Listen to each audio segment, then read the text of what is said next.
saat Paulus disebut Rasul, Mesias asli, penerima pesan Tuhan, penerima wahyu, penerima Alkitab, penerima kitabullah, penerima kalamullah, maka Paulus ini juga harus jadi nabi, karena Rasul itu setelah menerima pesan Tuhan juga bertanggung jawab untuk meneruskan kepada kaumnya, ya, menyampaikan. Nabi itu kan penyampai, jadi Rasul yang nerima, nabi yang nyampaikan. Makanya kalau Rasul itu pasti juga harus nabi, ya. Beda dengan yang nabi saja, ya. Kalau nabi saja itu ya nggak mesti harus dia rasul gitu. Makanya lebih banyak nabi nih daripada rasulnya. 124.000 orang nabi, rasulnya hanya 313 orang. Jadi nabi itu yang nabi saja itu lebih rendah levelnya daripada yang nabi tapi sekaligus rasul. Contoh, Rasulullah Musa dengan Nabiullah Harun. Harun itu hanya nabi bukan rasul. Jadi tinggian derajat Rasulullah Musa daripada Nabiullah Harun. Nabiullah Harun ini hanya sekedar disebut asisten atau pembantu daripada Rasul. Contoh kedua, Rasulullah Yesus dengan Nabiullah Yohanes. Nabiullah Yohanes ini hanya nabi bukan rasul. Sementara Yesus ini juga rasul bukan hanya nabi. Jadi Nabiullah Yohanes hanya mengetahui wahyu. Alkitab bernama Al-Injil, informasi daripada Rasulullah Yesus gitu. Nabiullah Harun hanya mengetahui Alkitab bernama Taurat, informasi dari Rasulullah Musa. Begitu Pak Ali. Ya, Anda silakan saja menggelari, tetapi orang Israel tidak pernah menggelari Musa itu sebagai Rasul Allah. Bahkan kata Allah saja tidak ada di dalam kitab mereka. Anda ini ngarang bebas. Tidak pernah Musa disebut Rasulullah. Musa itu disebut Nabi. Nabi itu artinya utusan, penyampai, penerima mandat. Jadi di perjanjian lama itu semua yang diutus Tuhan itu disebut Nabi. Di perjanjian baru semua yang diutus Yesus disebut Rasul. Itu loh. Karena mereka sama-sama diutus. Yesus mengutus murid-muridnya untuk memberitakan Injil, sedangkan Musa diutus Tuhan untuk menyelamatkan bangsa Israel. Jadi jelas nggak bisa Rasul itu atau Nabi itu lebih rendah dari Rasul, atau tidak ada seperti itu, karena arti dari kata Nabi itu adalah utusan atau yang diberi mandat, yang diutus.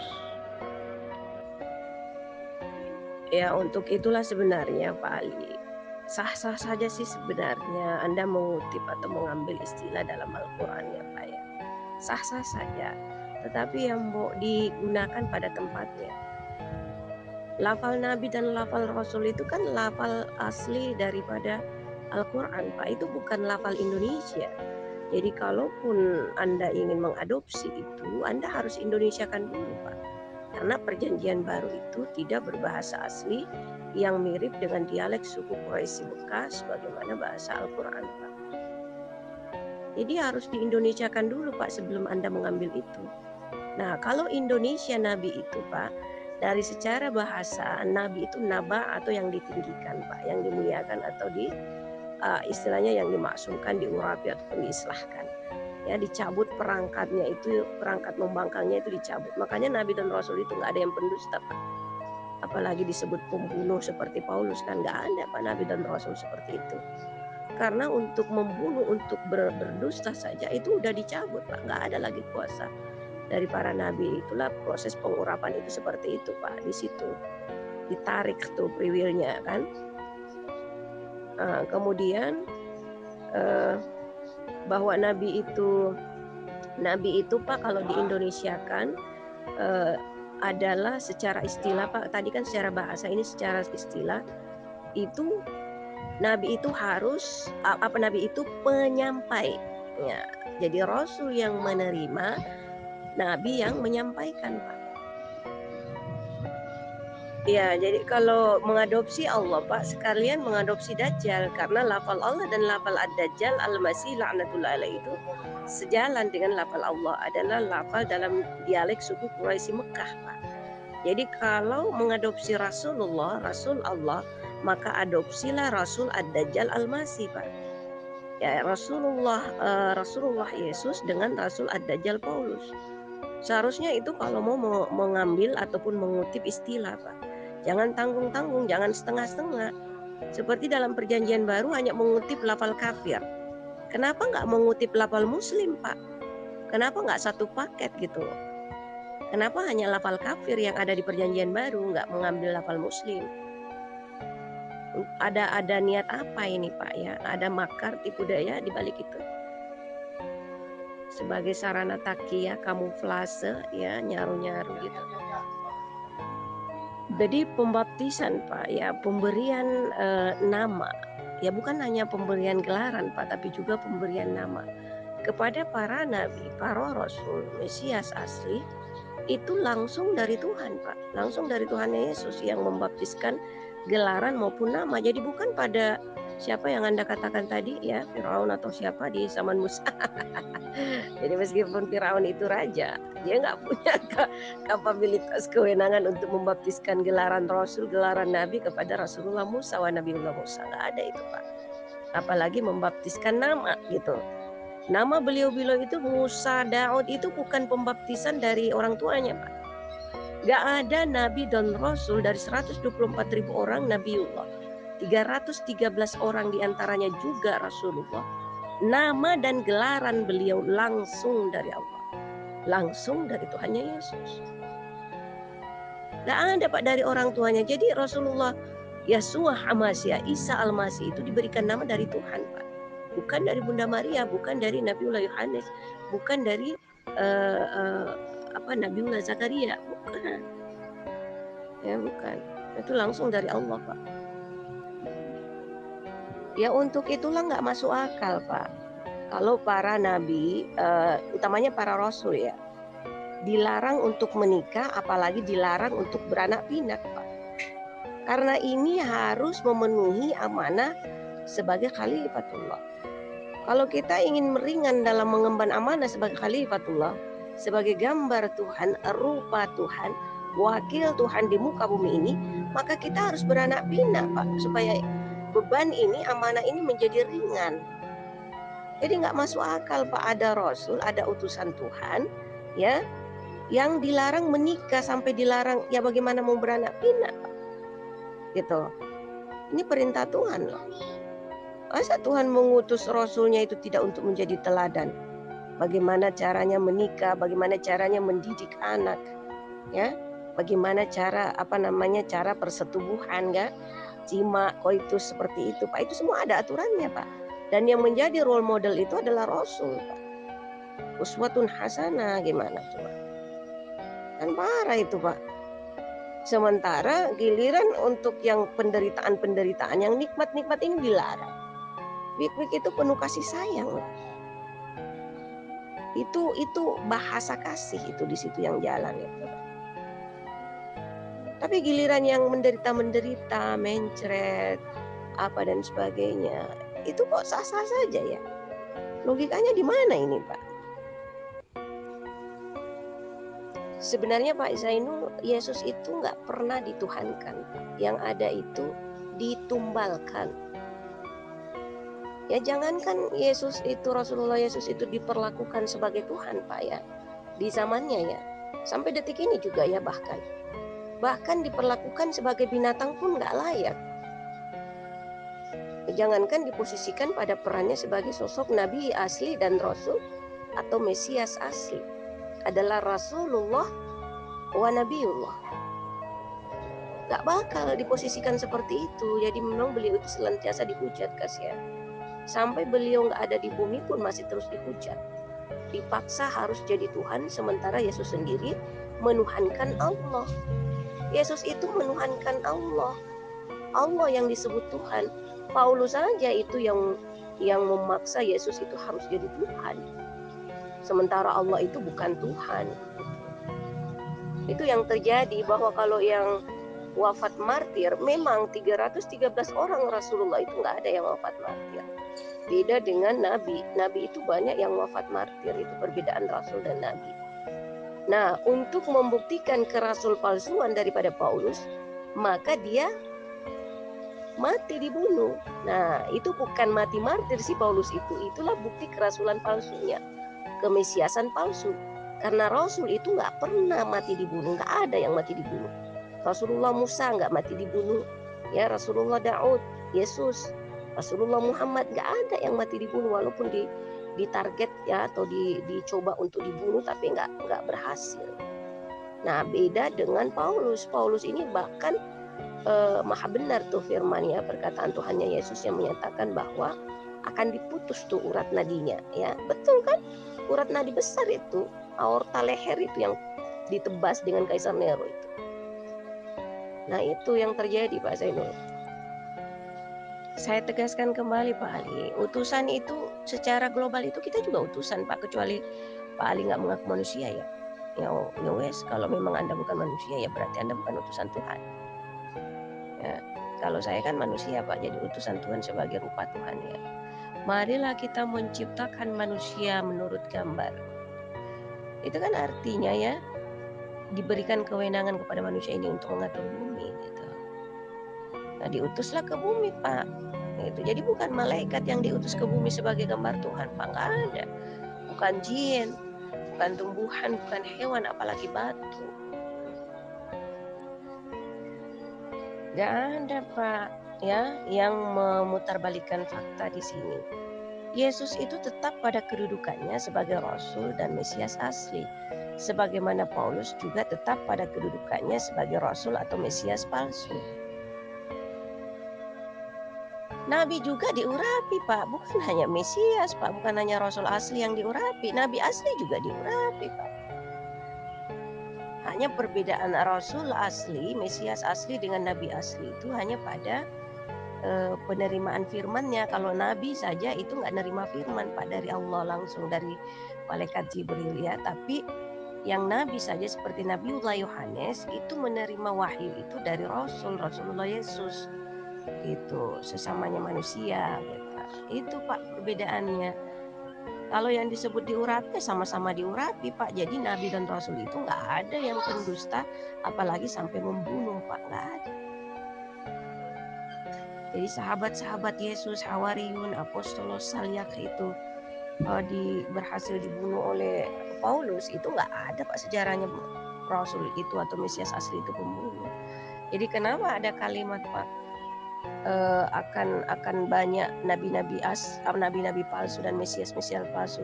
Karena ini lafal Mesias ini adalah lafal lain daripada Rasul. Jadi menyembunyikan lafal Rasul Pak. Maka digantilah dengan lafal Mesias. Inilah sebenarnya yang disebut dengan doktrin Pak. Jadi dibikinlah permainan bahasa sehingga ujung-ujungnya bisa memusingkan dan membuat seseorang itu tidak lagi bisa mengetahui mana yang benar, mana yang nggak benar gitu. Jadi kalau Anda baca Perjanjian Baru secara keseluruhan, Mesias itu artinya istilah lain untuk kata Rasul, Pak. Iya, Anda mengetikkan Mesias asli, Mesias palsu. Memangnya siapa yang diurapi untuk menjadi palsu, untuk menjadi asli? Anda katakan Nabi juga diurapi, Yesus juga diurapi sebagai apa? Ada yang diurapi sebagai raja, ada yang diurapi sebagai nabi, ada yang diurapi sebagai juru selamat. Yang diurapi itu artinya yang dilantik, kalau istilah sekarang itu ditetapkan, diteguhkan, ditahbiskan lah gitu loh.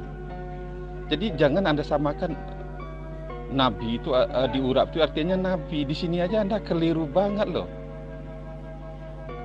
Yang diurapi itu ya bukan nabi artinya nabi bisa diurapi, raja bisa diurapi, Yesus juga diurapi. Sebagai apa? Apakah sebagai raja? Tidak. Yesus diurapi untuk menjadi Tuhan dan juru selamat, karena dia Mesias yang akan menyelamatkan manusia. Jadi walaupun kata-kata diurapi itu berlaku untuk nabi yang lain, tetapi fungsinya berbeda. Jokowi diurapi menjadi dilantik menjadi presiden. Anies juga dilantik, tetapi menjadi gubernur. Sama-sama dilantik, tapi fungsinya berbeda.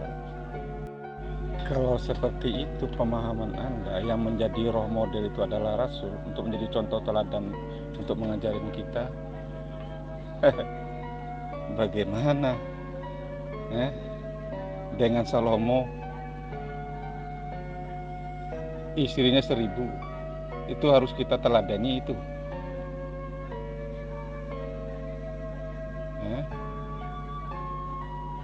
Bagaimana dengan nabi yang lain, mempunyai banyak istri, itu harus kita teladani. Jadi nggak semua dipanggil itu harus sama modelnya gitu.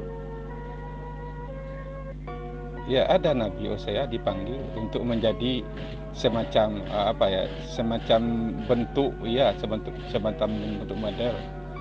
Dikatakan, hai Hosea, cintailah pelacur itu. Seperti aku mencintai orang Israel, sekalipun Israel itu menyembah berhala, menduakan aku, membelakangi aku, melacurkan diri dengan berhala-berhala, dengan ilah-ilah asing, tetapi aku mencintai mereka. Seperti itulah yang kau lakukan sebagai contoh teladan. Jadi nggak semua harus satu model, satu role ya, karena Nabi Tuhan itu bicara dengan banyak model, dengan banyak cara, bukan dengan satu model. Ya memang Pak, karena kan Rasulullah Muhammad itu bukan satu-satunya Rasul Pak. Sudah ada 312 Rasul sebelumnya. Jadi kalau Anda mengatakan kisah para Rasul, ya iya, mulai dari Rasulullah Adam. Kalau kita ngomong kisah para Rasul Pak, karena ada 313 orang Rasul Pak, Rasulullah Musa juga Rasul Mesias asli, Rasulullah Daud juga Rasul Mesias asli. Ya, Musa untuk kaum suku Yahudi, Daud untuk kaum ataupun suku Sabi'in, Rasulullah Yesus untuk kaum maupun suku atau suku Nasrani, Rasulullah Muhammad untuk kaum atau suku Quraisy dengan suku-suku akhir zaman lainnya. Ini banyak memang Rasul Pak, nggak hanya Rasulullah Muhammad. Jadi kalau Anda mengatakan Rasul itu baru ada di zaman Rasulullah Muhammad, nonsen Pak. Kalau Anda mengatakan ajaran Islam baru ada di zaman Rasulullah Muhammad, nonsen. Karena semua Rasul dan Nabi itu bawakan ajaran Tuhannya Yesus. Ajaran Tuhannya Yesus kan hanya Maha Satu, bahkan Pak, bukan satu lagi. Yaitu ajaran agama adalah ajaran yang tidak agama kacau. Jadi ajaran yang tidak kacau. Ajaran apa yang tidak kacau tuh? Ajaran Islam Pak. Ajaran salam, ajaran yang selamat fid dunya wal akhirat. Saya kan bilang Pak Ali, walaupun Alkitab bernama Al-Injil itu jauh lebih dahulu ada daripada Perjanjian Baru ya. Itu kan bukan di situ saya letaknya Pak ya. Jadi kalau Anda mengatakan Injil nyontek Perjanjian Baru, itu nonsen Pak, karena Injil itu jauh lebih dulu ada dari Perjanjian Baru. Perjanjian Baru itu baru ada kapan Pak? Sedangkan Injil udah ada Pak di zaman Rasulullah Yesus. Beliau itu menginjil keluar masuk kampung Galilea itu dengan Injil Pak, dengan wahyu itu. Jadi jangan Anda bermimpi bahwa yang beliau wartakan itu adalah Bible, apalagi Perjanjian Baru ya. Karena kalau setahu saya PL inilah penyumbang kebenaran terbanyak dari Bible. Kalau PL kan hanya 18%, PB. PL inilah yang banyak menyumbang kebenaran di dalam Bible ini. Andai nggak ada PL Pak, hanya 18% Pak yang benar di Perjanjian Baru itu ya Pak Ali. Bukan di situ saya fokusnya Pak. Saya cuman begini, kalau Anda mengutip itu ya mau digunakan pada tempatnya gitu loh. Jadi misal ini lafal nabi-nabi palsu dan Mesias palsu. Nah ini Mesias Pak, jangan diganti dengan Mesias. Sebut di situ rasul-rasul palsu. Nabi-nabi palsu, rasul-rasul palsu gitu Pak Daud Ali. Jangan dipelintir-pelintir. Giliran rasul disematkan kemana gitu. Nah, nabi ajaib itu. Kenapa nggak gunakan itu? Nabi-nabi palsu dan rasul-rasul palsu. Nah, kan mantap tuh Pak. Karena memang setelah kenabian asli, kerasulan asli, muncul nabi palsu, muncul rasul palsu. Itulah nubuatan Pak, dan sudah tergenapi. Rasulullah Yesus, Rasul Mesias asli ini, mewarning bahwa akan ada yang datang setelahnya sebagai Rasul ataupun Mesias palsu. Adalah serigala, adalah kafir Zionis. Hati-hati pada Farisi, si Tarsus, Bani Benyamin. Siapa itu? Paulus. Itu yang terjadi Pak. Itulah sejarah dalam perjanjian baru. Nah kita kembali ke lafal Nabi dan Rasul. Jadi Indonesia kan aja Pak. Jadi Anda konfirmasi kepada siapa yang disebut penerjemah, ahli tafsir ya, menggunakan lafal Indonesia aja Pak. Jadi Nabi diganti penerima wahyu ya. Penerima baru taruh kata dalam kurung wahyu. Karena kan ini kalau Nabi kan satu suku kata. Jadi kalau terjemahan kan juga harus satu suku kata. Jadi kalau udah lewat dua suku kata, maka dipakailah bantuan dengan tanda kata dalam kurung. Jadi penerima wahyu. Rasul penerima wahyu, Nabi penyampai wahyu. Atau penerima pesan Tuhan atau penyampai pesan Tuhan. Gitu. Penerima firman atau penyampai dan penyampai firman. Pokoknya satu yang terima, Rasul itu yang nerima, Nabi itu yang sampaikan. Begitu Pak. Ya itulah Pak namanya utusan. Karena kita ini, manusia ini gak ada yang asalnya dari bumi Pak. Ya, kakek moyang kita itu asalnya dari surga Pak. Kakek nenek moyang kita itu asalnya dari surga. Begitu pula kakek moyangnya jin itu juga dari surga. Gak ada di bumi. Jadi jin pun juga diutus Pak. Cuman tidak diutus sebagai khalifatullah, sebagai gambar Tuhan. Gak sama dengan manusia Pak. Itu bedanya. Sama-sama manusia dan jin ini utusan Tuhan. Tetapi bedanya satunya diberikan amanah sebagai khalifatullah atau gambar Tuhan, pengurus bumi. Yang jin ini enggak. Itu aja bedanya, tapi sama-sama utusan Tuhan. Jadi Anda kira kita ini bukan utusan Tuhan. Jadi utusan siapa dong? Utusan iblis. Sekarang jelas Anda ini sebenarnya mengatakan bahwa Yesus keluar kampung memberitakan Injil. Karena menurut kata Anda Injil itu jauh sebelum perjanjian baru. Memangnya Injil yang diwartakan Yesus itu Injil apa sih? Bisa Anda jelaskan? Dan arti dari Injil itu sendiri bisa Anda pahami? Ya. Jadi jelas sekali Anda ini seperti orang membaca suatu buku tetapi bukan dari iman orang Kristen. Jadi Anda penuh dengan tuduhan yang tidak berdasar. Anda menjalankan dan menceritakan iman orang lain tanpa Anda pahami. Dan Anda bercerita tentang iman saya kepada saya, dan cara Anda menyampaikan itu tidak ada korelasinya dengan Alkitab. Jelas perjanjian baru itu hanya bercerita tentang apa yang dikatakan Yesus. Apa Injil yang diberitakan Yesus itu? Kalau Anda katakan Yesus berkeliling memberitakan Injil. Ya, Yesus memberitakan Injil. Apa yang diberitakannya?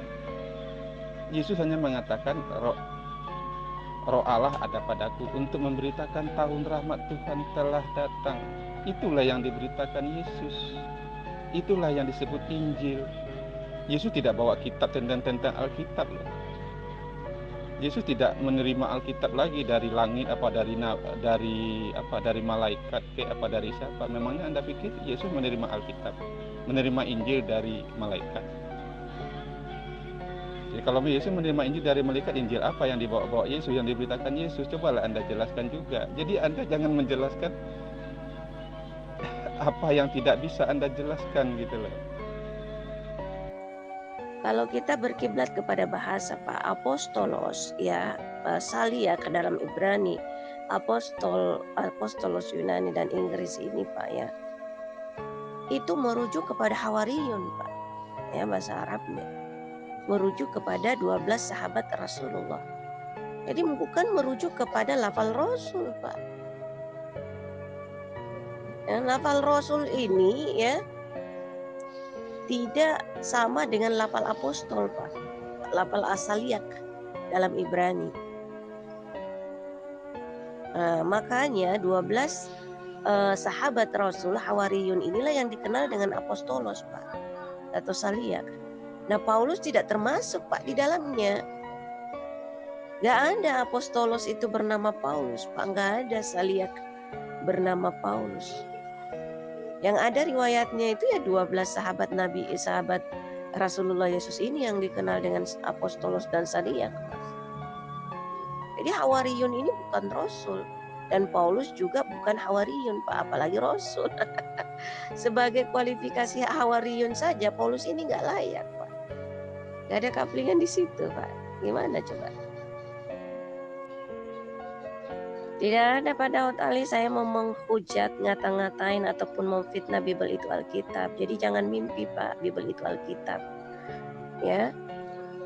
Biasakan Pak Ali ini menggunakan kata yang Anda ketahui Pak. Bible itu Pak, kalau diarabkan, Bible itu kan kumpulan Pak. Kalau dijadikan bahasa Arab, ditranslate ke dalam bahasa Arab, jatuhnya itu kutubun Pak, buku-buku, kumpulan, kutubun. Jadi bukan Alkitab Pak. Alkitab itu kalau di Indonesia kan Pak, maha panduan, maha lafalan ya, maha informasi ya, maha rujukan, maha meteran ya. Seperti itulah Pak ya. Itulah yang disebut dengan Alkitab Pak. Dan Alkitab ini bukan kumpulan Pak, bukan buku-buku. Alkitab ini bahkan maha satu Pak. Maha satu, bukan lagi satu, maha satu.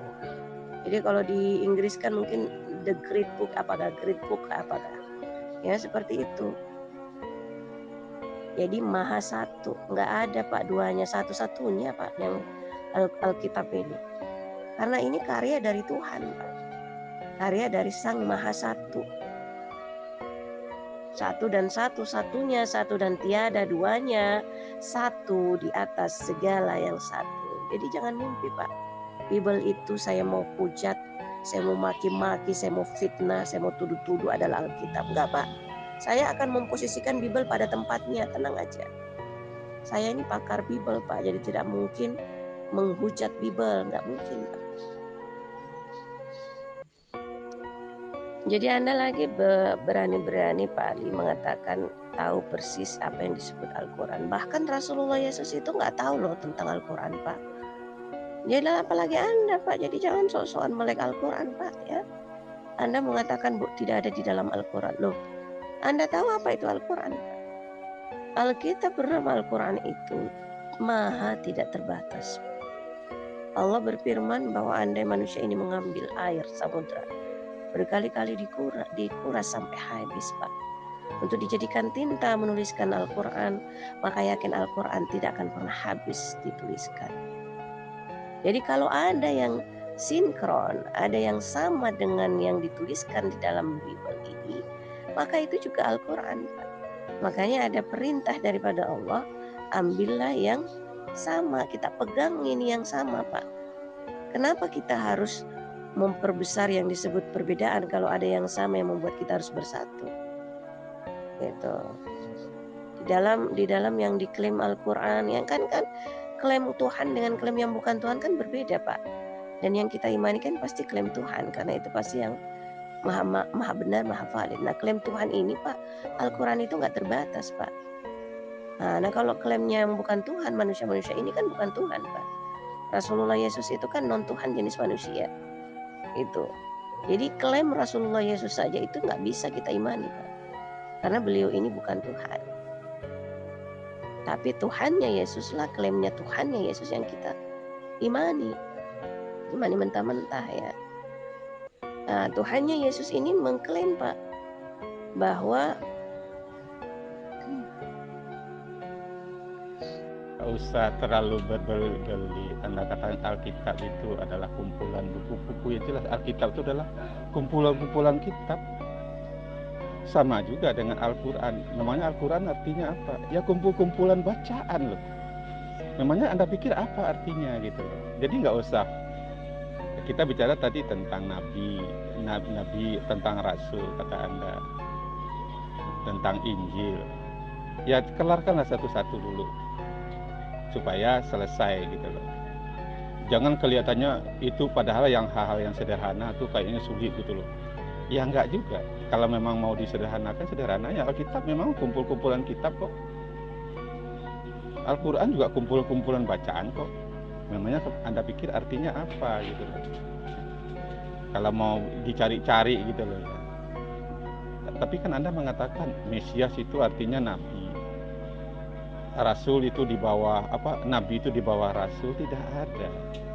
Anda mau cari bahasanya pun boleh. Karena rasul itu juga artinya yang diutus, nabi juga artinya yang diutus. Nabi berlaku di PL, yang diutus YHWH, yang diutus Elohim. Tetapi rasul berlaku untuk murid-murid Yesus gitu loh. Tidak ada rasul itu, Musa disebut rasul, Daud disebut rasul, tidak ada. Yang disebut rasul itu hanya murid-murid Yesus.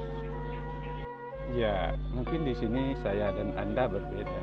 Karena kitab suci saya mengatakan Adam itu tidak diciptakan di surga. Adam itu diciptakan di bumi kok, disuruh beranak pinak, beranak cucu, memenuhi bumi. Dan Adam, Tuhan mengambil debu tanah dan membentuk debu tanah itu, membentuk manusia itu dari debu tanah.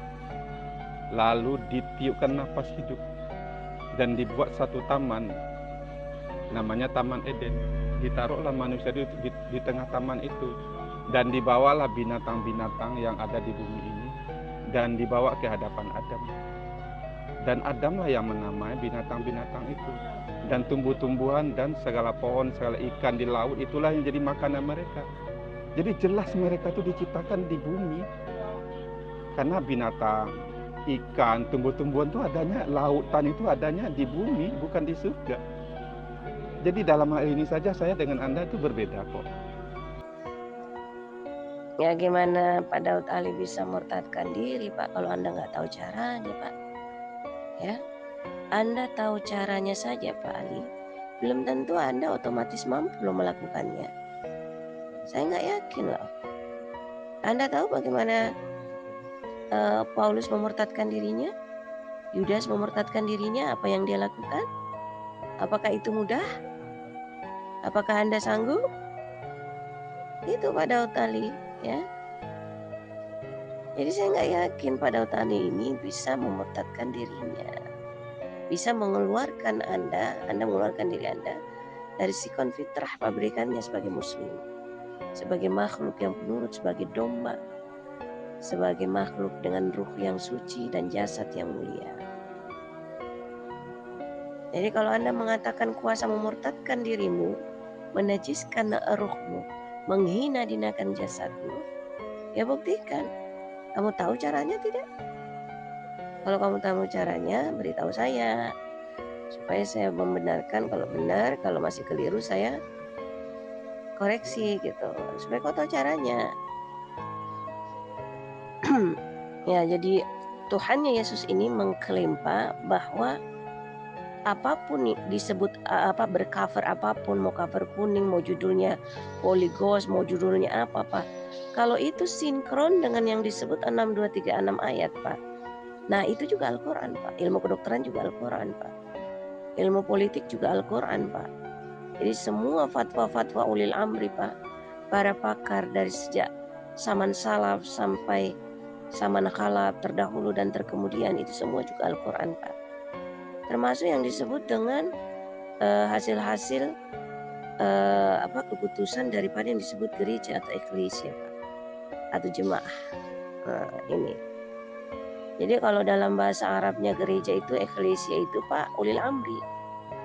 Nah, kepada ulil amri lah ini Rasulullah Yesus itu membebankan, Allah itu membebankan kewenangan otoritas untuk menentukan kemaslahatan umat, Pak. Nah, ini ulil amri atau gereja. Nah, ini juga sepadan, Pak, serupa dengan apa yang disampaikan di Bible. Nah, gitu. Karena kenapa Bible itu, Pak, masih memuat kebenaran? Karena yang namanya manusia dan jin itu kan fitrahnya muslim, Pak, makhluk yang jujur gitu. Jadi kalaupun dia berusaha untuk berdusta, itu tidak akan mungkin 100%, Pak. Pasti ada jujur-jujurnya juga, walaupun sedikit. Nah, contoh perjanjian baru, Pak, 100% itu isinya masih ada 12% kejujuran, Pak, di dalamnya. Itu artinya sedusta-dustanya iblis, Pak. Dustanya setan itu ya tetap ada jujurnya gitu. Nah, yang 12% inilah yang kita pegang, Pak, sama-sama. Karena 12% ini pasti sama. Karena ini versi jujur, Pak, bukan versi dusta. Hanya mengatakan ya, Rasul Yesus tidak tahu tentang Al-Quran. Iya, jelas lah, Al-Quran itu kan baru ada setelah Yesus tiada.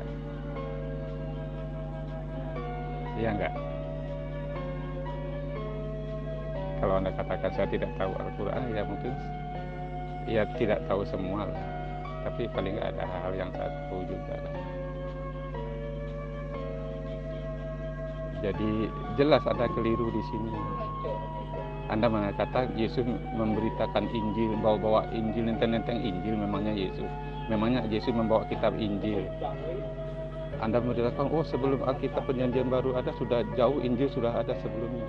Ya jelas, di Perjanjian Lama pun sudah ada Injil. Injil itu artinya kabar baik, bahwa di waktu Adam jatuh ke dalam dosa pun Allah sudah menyediakan bahwa nanti akan ada seorang yang akan meremukkan kepala setan itu, yang akan menjadi penyelamat manusia. Dan itu sudah dinubuatkan Tuhan. Itulah Injil, artinya kabar. Injil itu artinya kabar baik, kabar yang dijanjikan kepada manusia, bahwa kepada Abraham pun Tuhan memberitakan Injil keselamatan, bahwa melalui keturunan Abraham nanti akan seluruh bangsa akan mendapat mendapat keselamatan melalui keturunannya. Ya itulah Injil, dan itulah yang diberitakan Yesus. Yesus tidak nenteng-nenteng Injil kian kemari loh ya. Memangnya Anda pikir Yesus itu bawa Injil gitu, Injil dalam bahasa apa gitu? Memangnya Yesus diberi kitab Injil? Ya enggak. Yesus itu hanya mengutip apa yang ada tertulis di Perjanjian Lama. Yesus mengatakan, Roh Allah ada padaku untuk memberitakan tahun rahmat Tuhan telah datang. Dan itu dicatat oleh Lukas 2 ayat 11. Telah lahir Kristus untuk juru selamat, untuk penyelamat seluruh bangsa anak manusia. Itulah Injil, itulah yang diberitakan Yesus, bahwa dialah tahun rahmat Tuhan itu. Dialah nubuat yang telah dijanjikan dalam Perjanjian Lama itu. Makanya Yesus membaca kitab Yesaya. Waktu kamu membaca kitab ini, genaplah nas ini. Apa yang genap? Bahwa Yesus mengatakan Roh Allah ada padaku. Itulah yang diberitakan Yesus. Dialah kegenapan hukum Taurat itu. Itulah Injil. Terus kaum umat manusia dari kaum suku Yahudi teladani siapa, Pak, kalau bukan Rasulullah Musa? Umat manusia dari kaum suku Sabi'in, Bani Israel dari kaum suku Sabi'in, mau teladani siapa, Pak? Role modelnya siapa kalau bukan Rasulullah dakwah? Jadi umat Islam, umat manusia di zaman Bani Israel dari kaum suku Nasrani, kaumnya Rasulullah Yesus. Siapa yang beliau jadikan role model kalau bukan Rasulullah Yesus? Jadi kalau Anda paksa Rasulullah Yesus ini nggak menikah, Pak, terus role model pernikahan itu dari mana? Anda nggak tahu dong caranya menikah kalau nggak ada yang mengajarkan teorinya, kemudian memberikan tutorial atau mempraktekkan prakteknya. Anda tahu saja, Pak, misal resep dengan koki ya, Pak ya. Anda bisa mengakses resep, Anda bisa mengakses tutorial daripada kokinya ini. Tidak serta-merta Anda bisa loh masak itu dengan seideal mungkin. Apalagi Anda buta dengan tak pernah lihat role modelnya gitu. Ini yang mana ini? Yang mana duluan ini anunya? Cara masaknya nih, alat bahannya apa saja nih? Yang mana ini alat bahannya? Ada panci, yang mana itu panci? Kan nggak ada, Pak, di resep itu. kita bisa tahu model-modelnya itu dari praktek daripada kokinya ini loh. Ini loh alat bahannya, ini yang disebut panci, ini yang disebut sode. Gitu Pak. Jadi yang diteladani itu status pernikahannya Pak, ya, bukan jumlahnya. Kalau mau teladani juga jumlahnya ya silakan, tapi itu ada syarat dan ketentuan berlaku lagi yang berikutnya Pak. Anda harus mampu, Anda harus ada kuasa ke situ, dan Anda harus hidup di zaman Nabi terdahulu Pak, Rasul terdahulu. Karena ajaran Islam di zaman Nabi terdahulu itu nggak membatasi jumlah Pak. Nanti di ajaran Islam di zaman Rasulullah edisi penutup inilah baru jumlah itu dibatasi hanya bisa satu, ya. Kalau nggak bisa adil hanya satu. Nah kalau adil bisa sampai 4, tapi itu pun nggak boleh bersamaan. Nah itu hukum Tuhan begitu Pak, nggak ada yang bisa ganggu gugat gitu. Itu harga mati, itu kalau ngaku bertuhan. Kecuali ngaku nggak bertuhan, kecuali ngaku nggak beragama, nggak berislam, udah murtad, udah keluar dari fitrah Islam, udah keluar dari fitrah Muslim, ya monggo, ya. Nah kalau misalnya udah keluar dari fitrah Islam, bukan lagi Muslim, bukan lagi penganut ajaran Islam, nggak beragama, nggak bertuhan lagi, ya monggo berzina aja Pak. Berzina kan nggak perlu harus poligami, ya. Nggak perlu harus monogami, nggak perlu poligami juga nggak perlu, poliborit aja Pak. Kalau udah statusnya perzinahan, persundalan maupun pelacuran, ya tanggung kalau hanya poligami Pak, apalagi kalau hanya monogami. Langsung aja poliborit Pak. Toh juga kan sama aja perzinahan. Dosanya kan lebih besar, ini upah dosa, upah maut, upah gelap, upah najisnya kan lebih besar, ya, yang Anda peroleh kalau perburitan yang Anda lakukan. Tentu saya tidak bisa memurtadkan diri saya, tetapi saya bisa dong minta permohonan, minta petunjuk kepada Sang Pencipta saya, supaya saya mengenal yang benar, ada di dalam yang benar. Karena saya bernazar supaya saya bersama-sama orang yang diberi petunjuk oleh Tuhan Abraham, Ishak dan Yakub, Tuhan yang disembah Musa, Tuhan yang disembah oleh para nabi-nabi, supaya saya bersama orang-orang yang dirahmati Tuhan, saya bisa mengenal Tuhan. Bisa dong. Memang saya nggak bisa mengenal Tuhan, saya nggak bisa mencapai Tuhan, tetapi Tuhan kan bisa menyatakan kebenarannya. Tuhan bisa dong mencapai saya, karena bagi Tuhan saya ini hanya tidak ada jarak bagi Tuhan untuk saya, tetapi bagi saya jarak untuk Tuhan itu sangat jauh. Jadi saya bisa, karena kalau Tuhan berkehendak gitu loh. Dan Tuhan mau supaya saya mengenal Dia, itu loh. Urapan itu Pak adalah arti lain dari kata maksum sebenarnya Pak, di situ intinya. Makanya Paulus itu nggak ada pengurapan ke Paulus, karena dia bukan Rasul ataupun Mesias asli Pak, nggak ada sejarahnya. Dan yang mengurapi itu Pak secara hakikatnya itu Pak, ya, secara yang maksudnya yang poinnya di situ itu Pak, yang mengurapi itu siapa? Yang mengurapi itu Tuhan Pak, melalui perantara Roh Kudus Gabriel, burung merpati itu di Sungai Jordan itu. Jadi lain lagi kalau kita bicara pembaptisan Pak. Pembaptisan itu sama dengan bersuci, pencucian diri. Nah, dia kan mandi keramas, mandi junub, itu mandi besar itu. Keramas di Sungai Jordan itu mandi, prosesi mandi junub. Harus mandi besar itu, harus suci dari hadas besar dan hadas kecil. Rasulullah Yesus itu sebelum diurapi, sebelum dimaksumkan, sebelum dilantik sebagai nabi dan rasul Pak, Mesias asli gitu.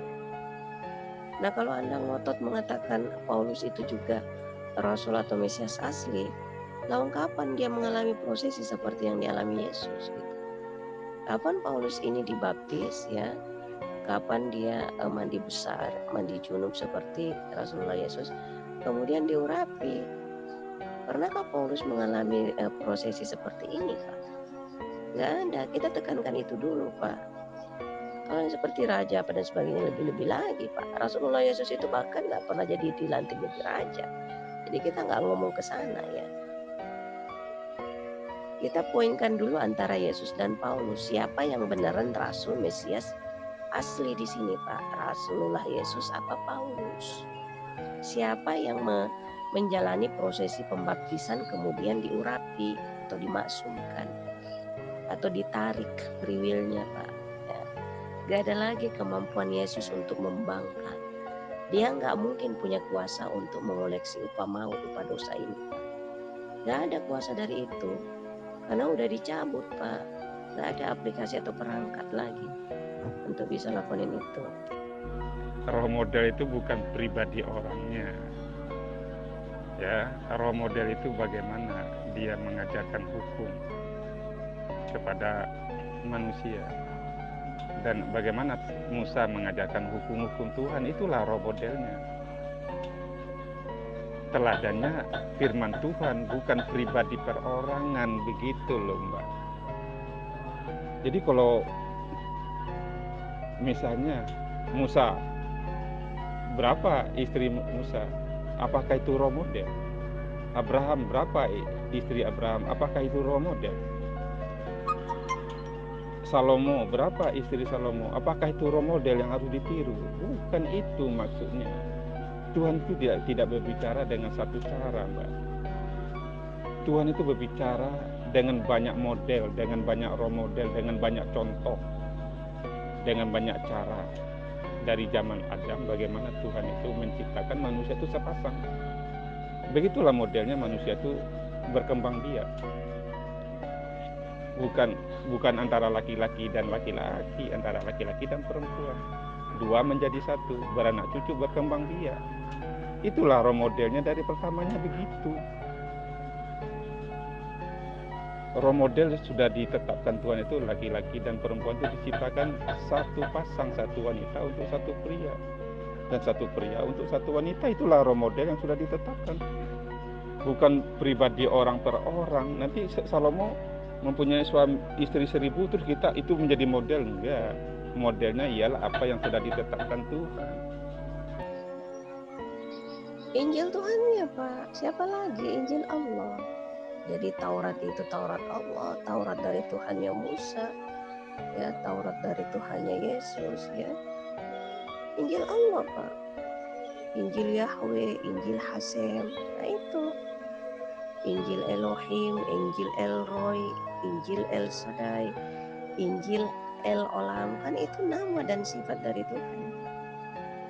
Jadi mau namanya menggunakan nama apa ya, menggunakan sifat apa disematkan kepada Tuhan ya, berarti itu juga menjadi nama atau dikenal dalam Arabnya itu asma was sifat, nama dan sekalian menjadi sifat ataupun pekerjaan daripada Tuhan ya. Itu Pak. Jadi Injilnya Allah Pak, itu yang diwartakan oleh Yesus. Jadi bukan wangsitan Dajjal Pak, bukan wangsitan iblis itu Injil itu Pak ya. Kalau Bible bolehlah dikatakan wangsitan iblis ataupun wangsitan Dajjal, karena iblis itu kan bernama Dajjal.